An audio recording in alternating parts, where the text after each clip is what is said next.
Lemon, lime, and a drop of cherry make a simple Shirley. But what happens when Tito's handmade vodka reveals this sweet sipper's dirty secret?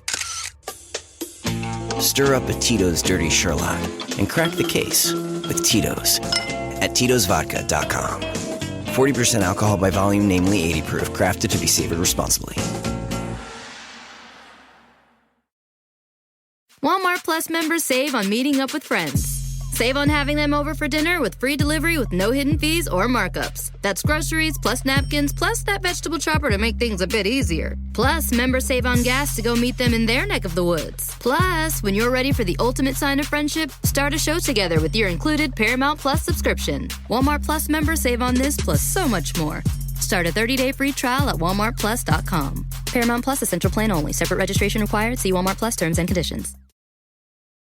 To get the Crime Writers on Aftershow right now, go to patreon.com/partnersincrimemedia. I'm Rebecca Lavoie, and this is Crime Writers On.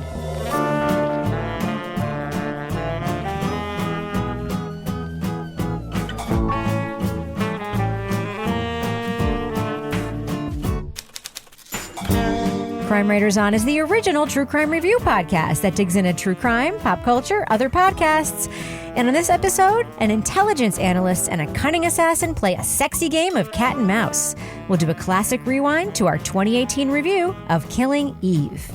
Joining me to get that done and more is true crime author, TV journalist, and host of the These Are Their Stories podcast, my husband and love of my life, Kevin Flynn. Hi, Kevin. Hello, Rebecca. Kevin.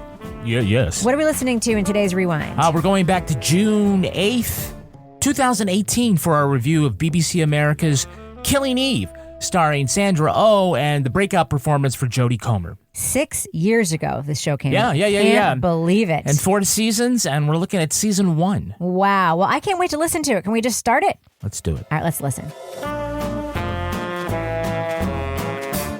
BBC America has a new hit with the limited series Killing Eve. An American-bred Brit goes from desk jockey to head of a secret unit tracking a skilled assassin who is striking throughout Europe. Sandra Oh plays Eve, and Jody Comer gives a knockout performance as the villainous Villanelle, a killer who revels in being a, maybe, sociopath. When was the last time you worked? Yesterday. Was it a successful mission? Yes. I shot him twice in the heart and watched the spark drain from his eyes. Did you talk to him? A little. He said he had children and offered me money. What did you feel when he said those things? Impatient. This cat and mouse thriller that bounces around the continent is both suspenseful and playful, with compelling characters and crackling dialogue. As Villanelle tells her hunter, you should never tell a psychopath they're a psychopath. It upsets them. Killing Eve is still available on demand for BBC America viewers and will be available on Hulu later this year. We will be giving away spoilers in the first season of Killing Eve. If you want to just jump ahead to our spoiler-free thumbs up or thumbs down review, fast forward to the time code in the show notes. I just want to talk about Sandra Oh for a second in this show. My first reaction in watching the first couple episodes of Killing Eve especially, I was angry. I was angry at Shonda Rhimes and Grey's Anatomy because Sandra Oh in this show is a revelation. And I think in Grey's Anatomy, they perhaps saw some of that and then they just kind of like hemmed her into this like little part of the character, which is like driven.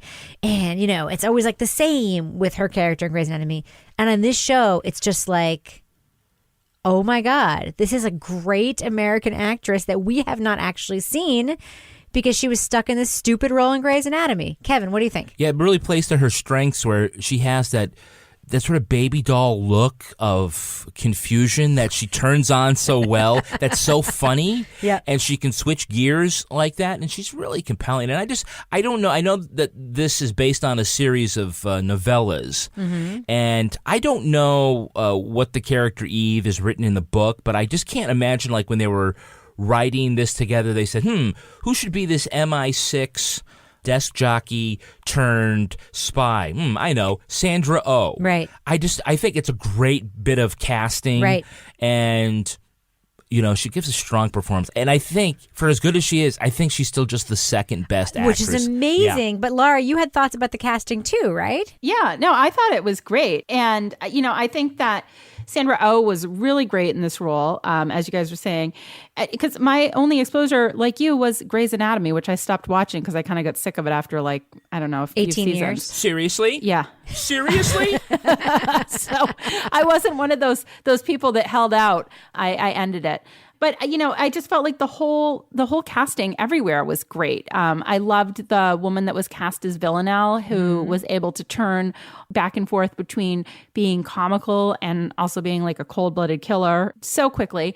But it was great. This was one of the first shows in recent history that Ken has actually agreed to watch the whole series with me. And he has a rule. He will only watch like 1, maybe 2 episodes of a show.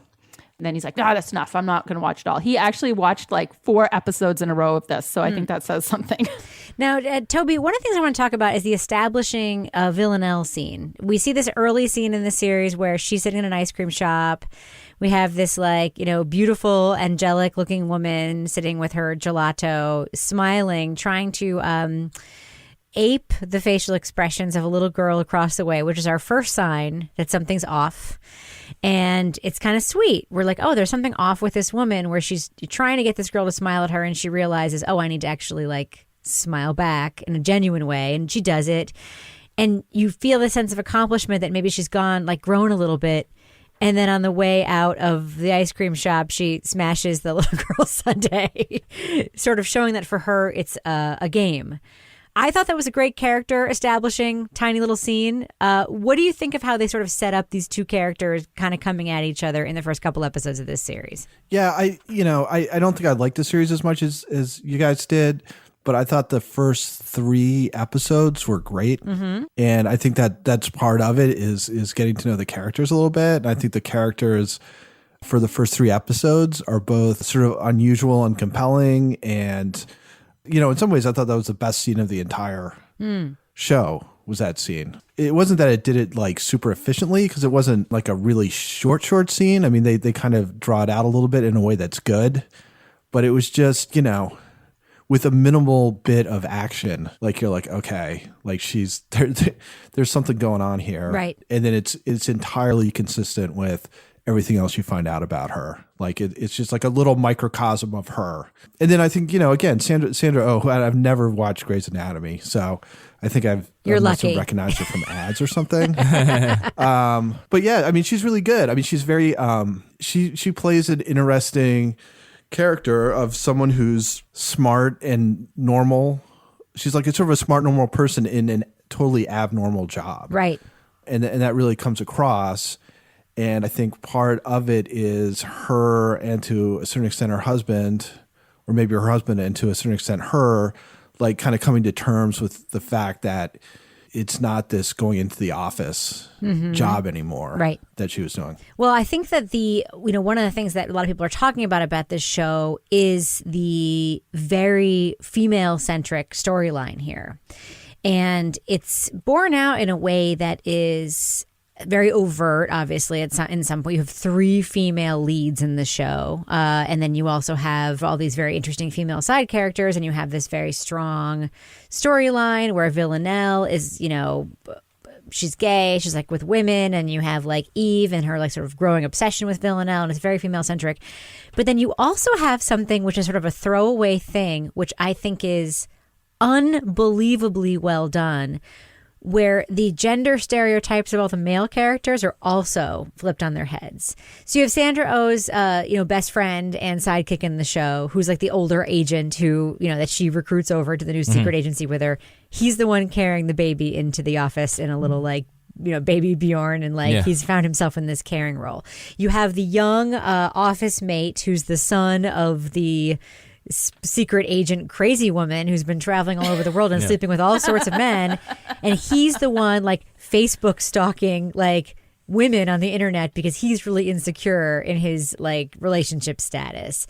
You have Sandra Oh's husband, who has basically a caring job and is basically convening this community in this nonprofit bridge tournament or whatever it is that's going on there.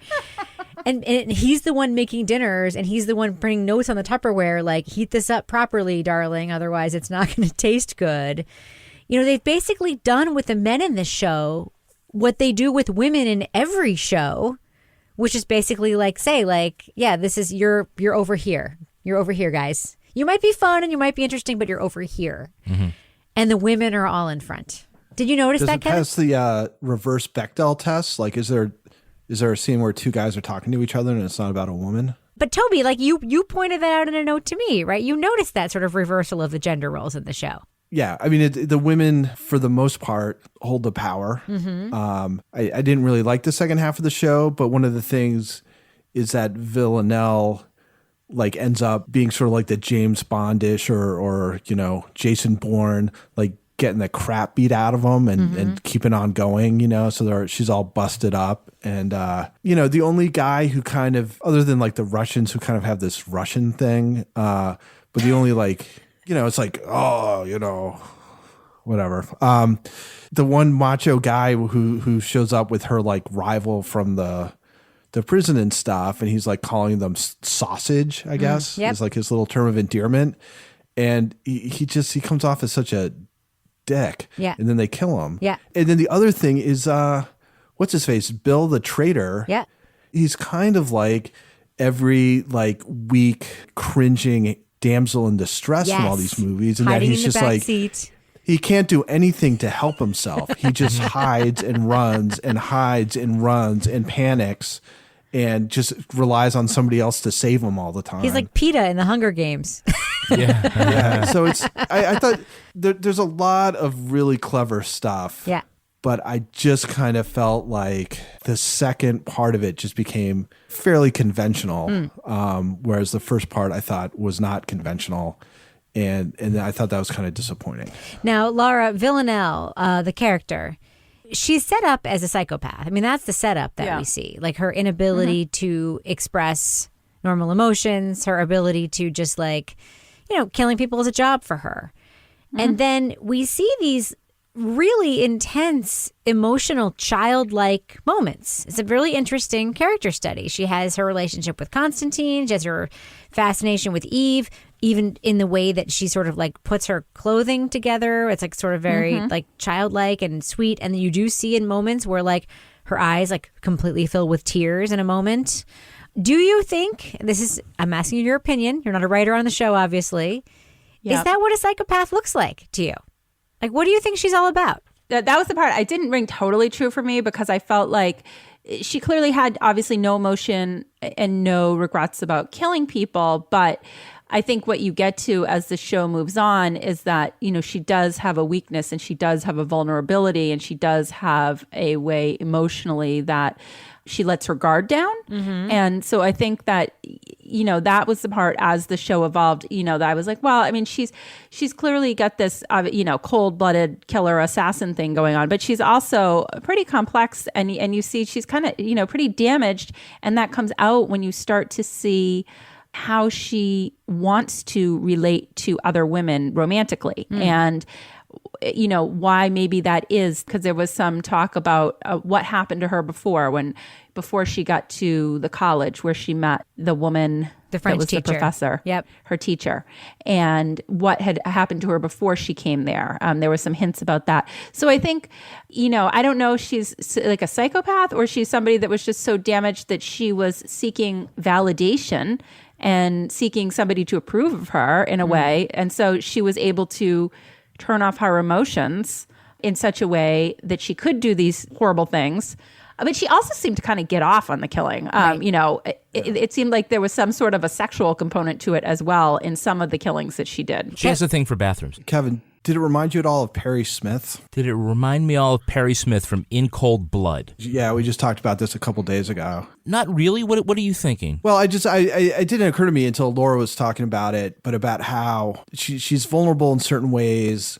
Like, there's certainly things that she kind of likes and wants to get across about herself, but this total lack of, like, any kind of compunction whatsoever about just murdering people. It's almost like a childlike approach to murder, right? So, like, kids don't think about consequences when they do things. Children don't.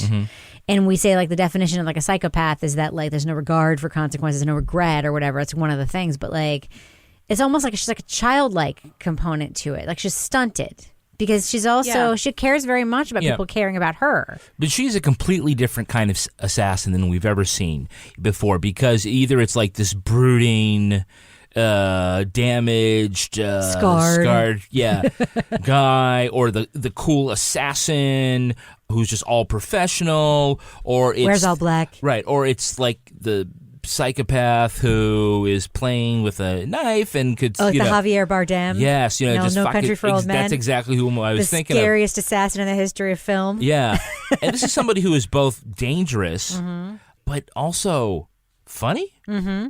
And talk fun about the to comedy. watch. Talk about the comedy in the show. She is funny. The dialogue reminded me of Buffy the Vampire Slayer at its best. Yeah.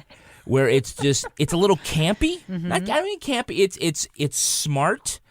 It just really just makes some of the scenes. Right. And I think it's one of the strongest parts of the. That's actually a really strong comparison, and I think that one of the scenes where that sticks out a lot, where the Buffy comparison is spot on, is the scene in which Villanelle breaks into Sandra Oh Eve's house and just wants to have dinner with her, and they're sitting and having this super tense dinner, and they're eating the warmed up shepherd's pie that was just like in the container.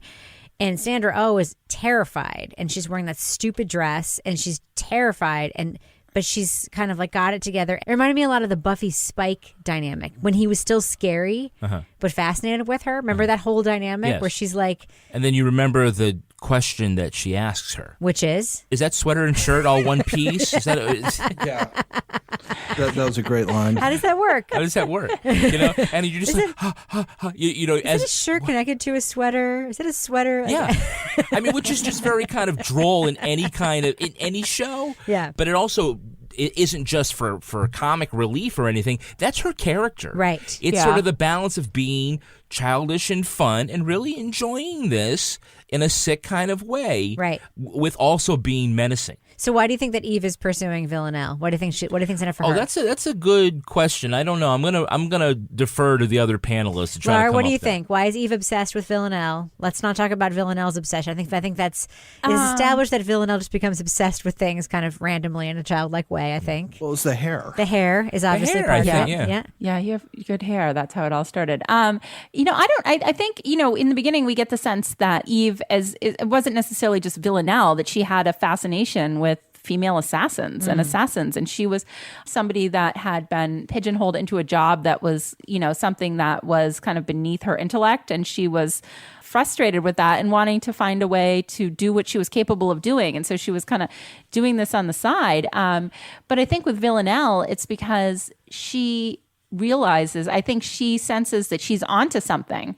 She just seems to be fascinated with the fact that this woman is doing this and that nobody else but her suspects that it is the same person, that it's connected, that it's linked. And I think it's almost like her opportunity to prove herself, right, and show what she's capable of doing. One of the things that really struck me was that penultimate scene where they finally meet in Villanelle's apartment, and Sandra Oh says, "I think about you all the time," and Villanelle says, "Well, I masturbate about you all the time."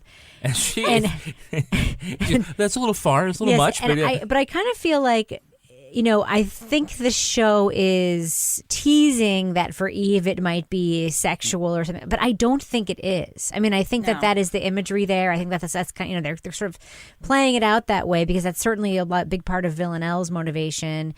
I think that for Eve it is deeper. It's about finding, we hear her backstory, raised in Connecticut, got this job at she's Captain Ahab, and I was about to say it's the white whale. But just sort of the honesty around, like, I think about you all the time. You think about something you're pursuing.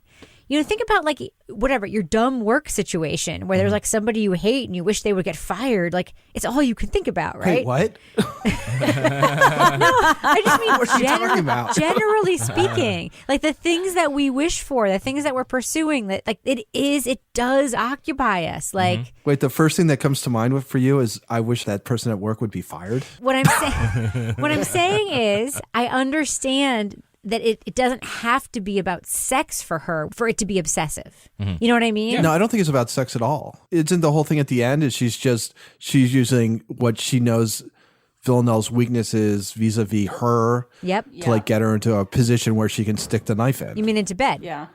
Yeah. What Yeah, do you think pretty of the ending, Toby? I know that the last time we communicated about this, you hadn't yet seen the ending yet of season 1. What do you think? I don't know. I mean, I sort of, again, I got really, it was like half the HBO shows that I feel like I watch, which is I feel like the beginning is like really cool and I'm totally into it. And then when they're trying to like bring it to, you know, when it goes to the second and third acts, it gets kind of weaker and weaker. And I thought it was okay. I think they got themselves into a situation, and I think I wrote that in the email to you, where it seemed like anything was possible. Mm-hmm. Like during the whole course of the thing, there's just all these things that happen that kind of pull the rug out from under you a little bit, so that you come to think that like, you know, Sandra Oh's boss could actually be in cahoots with the bad guys and, you know, blah, blah, blah. You know, I think that makes it really hard to have a good ending. Yeah. Because it's really hard to surprise people or be like, I never saw that coming, when in fact it seems like anything could happen and that would kind of work within the logic of the story that you're telling. It's kind of like the Lost problem. People die and then they come back because of all this like weird timeline stuff, and it's like suddenly like you don't care about the characters anymore because if they die, you know, they might come back or whatever. I think it's like the opposite of the Game of Thrones thing. Not that I've watched it, but my understanding is main characters just die all the time. Yeah. So you're always kind of like, you don't have that confidence that you do like when at the end of one of the episodes is when Villanelle's coming up on Eve and like has the gun out, and then I guess everything goes black and you're like, is it possible that Eve was killed on episode 4 of an 8-episode series? Well, it is called Killing Eve. There's other people in that car, Toby. But she was the one who was looking scared. Right. Yeah. Kevin, what did you think at the end? I liked it. I mean, it did sort of obviously left things open for season 2 when we know they've already picked up a season 2 for this show. I liked it. I mean, there are some questions, you know, about like, was this like the best way to bring the resolution to these two characters who have been, you know, chasing each other, to have them sort of like lie peacefully in bed across from one another? Because of all the... And then that's not how it ends, though. No, it ends with the stabbing. And then the paper towel trying to clean up the mess. Trying to clean up the mess. The immediate regret of the stabbing. Oh, I love the stabbing, and she says, don't pull the knife out. She said, pull the knife out. So what did I just say? I mean, it's like, again, that crackling dialogue just keeps going throughout it. So, what do you think of the ending, Laura? Honestly, I was kind of expecting something a little bit more. I kept thinking that Eve's boss was going to have some bigger role in it, that there was going to be some more of a bigger conspiracy going on with the Russians. And then I was like, I understand the ending. It makes sense. I get it. But I just felt like the buildup was so much better to me than the ending. I was like, oh. And then the old lady comes in. She's like, she's gone. And I'm like, really? I really, really liked the ending. I thought it was really clever because it sort of, for me, summed up their story well. Like Sandra Oh got the prize and then immediately realized, like, I don't actually want this to be over, right? Mm-hmm. Because the chase was the passion for her. I wished that was where the whole series ended. I am deathly afraid of what season 2 would be. I don't give a shit about the 12. I don't give a shit about the bigger conspiracies. I really don't. And for me, if anything, that was where the show started to lose its way a little bit, was like hinting at this larger thing. I don't care about that. I care about these two characters and the sort of cat and mouse stuff and the way that it plays out. That's what I care about, because that's the foundation the first few episodes were built on, and it was so great. Mm-hmm. So Kevin, who's our next sponsor for this podcast? We're sponsored by Ro. If you've heard of Ozempic or Wegovy, you've probably heard 3 things. They're effective, but they're expensive, and they're hard to get. Well, that's where Ro comes in. Through Ro, you can access prescription compounded GLP-1s with the same weight loss ingredient as brand name GLP-1s at a fraction of the cost. Ro has compounded GLP-1s in stock now. If you qualify, your medication ships in just 1 to 4 days. Don't have time to schedule a doctor's appointment? No problem. With Ro, you can see if you qualify from the comfort of your own home. So go to ro.co/CWO. CWO. Membership starts at $99 for your first month. Medication costs are separate. That's ro.co/CWO. CWO. Go to ro.co/safety for black box warning and full safety information. Compounded medication is not required to and does not receive FDA review or approval. Prescription only. The medication must be paired with diet and exercise modifications in order to achieve stated results. That's ro.co/CWO. CWO. So, Kevin, who's our next sponsor for this podcast? We're sponsored by Quince. Quince, my favorite. Oh, my God, my favorite. Yeah, so... That's where this is from. Is it Quince? Yes. I'm literally wearing a shirt from Quince right now. It's short sleeve, though. It's short sleeve. But it's not really great for autumn. And now we need to make the shift. By the way, yeah. How was that summer we just got through? Amazing. Yeah, a little eventful. So now it's time to sort of put summer behind and move on to fall, which is always kind of a challenge, like for your closet. Not for me when I have Quince. You can get great deals on things like cashmere sweaters. Hell yeah. $50. Pants for every occasion, washable silk tops, and so much more. And the best part is that Quince items, they're priced about 50 to 80% less than similar brands, but they also work with factories that use safe, ethical, and responsible manufacturing practices and premium fabrics and finishes. You know what I love? I'm going to rub your shirt here. This is like in an appropriate place. Lightweight, gauzy cotton shirt. I love that they show you like how much it would have cost elsewhere and like why they've priced it the way they price it. And so you know exactly why you're getting the value that you're getting. But then when you get it, you're like, this seems way more expensive. Their cashmere sweaters, by the way, gorgeous. Make switching seasons a breeze with Quince's high-quality closet essentials. Go to quince.com/crime for free shipping on your order and 365-day returns. That's QUINCE.com/crime to get free shipping and 365-day returns. Quince.com/crime. Moving on. So, Kevin, this is a story you really wanted to sink your teeth into. Yeah, just like I love sinking my teeth into a great meal from HelloFresh. Oh, yeah, you do. HelloFresh handles most of the prep, making dinner to the table easier and faster than ever. And it's especially important as we're getting ready to go back to school. Yeah. And, you are doing all sorts of things, rushing around, getting the kids to their after-school activities. It means less time to prepare for a meal. But HelloFresh's Build-A-Plate meals are designed to let every member of your household create their perfect plate. So no more making multiple dinners to satisfy everyone on just one meal with so many ways to enjoy. Really? Now, Rebecca, you know that we are about to head out on a business trip. Yeah? So we're going to be away from home for a couple of days. So what I did is I arranged for that week that we're away to get two-person meals. Okay. So that Teddy, who's going to be home house sitting and watching the dogs, he can make his own HelloFresh meals, right? Yep. So we know he's eating something good. He can prepare it himself. And to be honest, he probably can do both servings. And Kevin, Teddy's a big kid. He's a grown-up. He's a grown-up. But if we had little kids, listen to this. Yeah? For a limited time, kids eat free. Oh! You can go to HelloFresh.com/CrimeWritersKids. Crime Writers Kids. To unlock this exclusive offer. 1 free kids meal per box for the next 2 months while the subscription is active. That's free kids meals just by going to HelloFresh.com/CrimeWritersKids. Crime Writers Kids. I think what we should do now is do what we do and tell our listeners, should they check out Killing Eve on BBC America? It's available on demand. It's coming to a bunch of other streaming services soon. So if you haven't been able to see it, you will.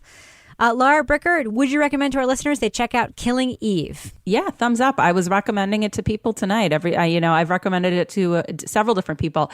It was fun. It was a really fun, smart show to watch. The contrast between, cold killing assassin and comedy and the dialogue and just the actors that were in this. It was great. I mean, I did like it. Like I said, the ending fell a little flat for me, but overall the series itself was very enjoyable. Toby Ball, you've already expressed you have some mixed feelings. So where are you in the thumbs up or thumbs down on Killing Eve from BBC America? So I think first 3 episodes, huge thumbs up. Last 5 episodes, kind of a thumbs down. I think on the whole, I'd probably give it a thumbs up. But again, it's like True Detective season 1. It was just like the buildup was so great. And then what they did with it afterwards, I don't think lived up to it. So where are you? Thumbs up or thumbs down? You said Toby? thumbs up. I said I'm like a mild thumbs up. Mild thumbs up. All right. Well, I'm going to give it a very strong thumbs up. I think the flaws are outweighed by the upsides. The performances are incredible. A lot of creativity in the writing. And I do think it is rare to see something on TV, especially like a series like this, and see so many things that I have never seen before. And there was a lot of that in the show. So I am giving Killing Eve a strenuous thumbs up. What about you, Kevin? I'm giving it a thumbs up as well. I mean, there's so many things that we didn't even touch on. For one, did you know that this is the first TV show in 10 years where every subsequent week the ratings went up? Really? As opposed to premiering high and going down? Because of people talking about it. Word of mouth. Yeah. Yeah, absolutely. So there's something really good here. I like the characters and the performances, and I know what people say about Hollywood, and they're right, about the quantity of good roles for actresses in the industry, and I don't know about the quantity, but we have a lot of quality performances going on right now between Elizabeth Moss and The Handmaid's Tale and Westworld, and we got two great leads here, Sandra Oh and Jamie Comer, and I think that they're just great to watch, and it's just a really interesting antagonist with this assassin. Who else? Have you ever seen an assassin slow down a killing just to find out who the maker of the bedspread is? I mean, you don't have to do that if you go to brooklinen.com.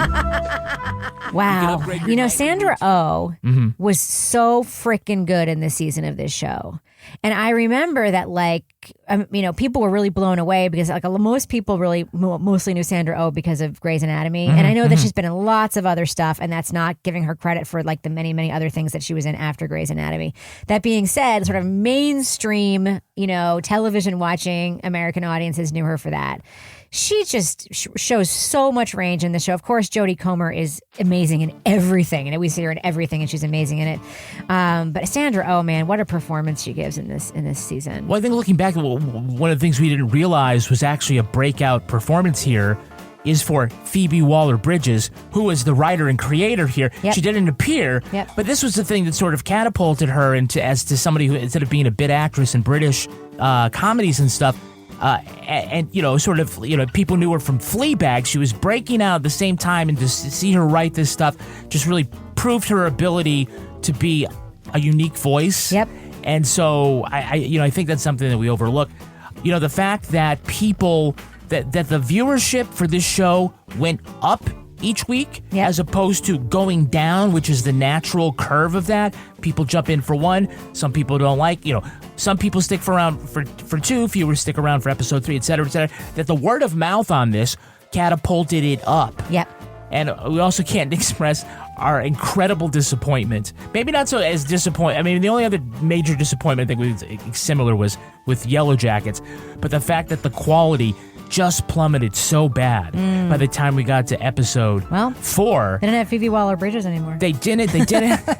That's true. That's true. Different showrunners, but also, it is hard to keep up that level of suspense and intrigue for so long. Sure, yeah. The only show that has ever done it successfully, in my mind, is The Americans. Right. I mean, how many times can she capture? Yeah. Run away from Villanella. And how many times can you keep somebody scary while they're wearing costumes? It's really hard. It's really hard. Yeah. Except watch The Americans. That's a perfect show. Yeah. Anyway. And the last thing I'll say is that, and I played this on the podcast, that before my dad died, he left me one more voicemail, which I played, which was he wanted to talk to me about Killing Eve because he finally got around to seeing season 1. And as I said, I love my dad and I wish he were here, but I'm not saying that I'm glad he didn't live to see season 4 of Killing Eve, but I'm also not saying that either. All right, should we wrap it there, Kevin? Yeah, let's do that. This show was recorded in Studio C, The Closet, in our New Hampshire basement, where we also never tell a psychopath they're a psychopath. It upsets them. On behalf of all the crime writers, thanks so much for listening. We will catch you later.